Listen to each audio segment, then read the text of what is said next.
વાતને વિચારીએ કે આપણને એવું ભણાવવામાં આવે છે કે ભારત એક ખેતી પ્રધાન દેશ છે। વર્ષોથી એવું કહેવામાં આવે દેશ ખેતી પ્રધાન છે, પણ દેશની સરકાર ખેડૂતોની સરકાર નથી। અને એટલે ખેતી પ્રધાન દેશના ખેડૂતોએ 12 માસ અલગ અલગ મુદ્દાઓ ઉપર આંદોલનો કરવા પડે છે। ક્યારેક કેનાલમાં પાણી આપવાનું આંદોલન હોય,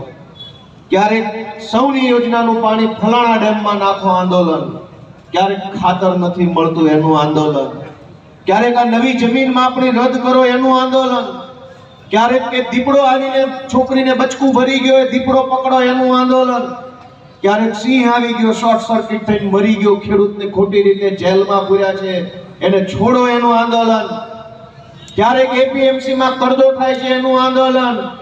ક્યારેક ખેડૂતના ખેતર ઉપર જીવી વાળા વીજળી વાળા ખોટી રીતે દાદાગીરી કરીને થાંભલા નાખી જાય તો એ થાંભલા નાખની વિરુદ્ધનું આંદોલન,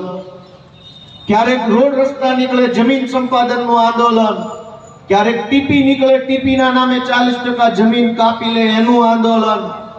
ક્યારેક નકલી બિયારણ કોક પકડાવીને ખેડૂતોને છેતરીને વયો જાય એનું આંદોલન, ક્યારેક ટેકાના ભાવની અંદર માલ દેવા જાવ ત્યારે સારો માલ હોય તો પણ કટકી લેવા માટે થઈને પહેલા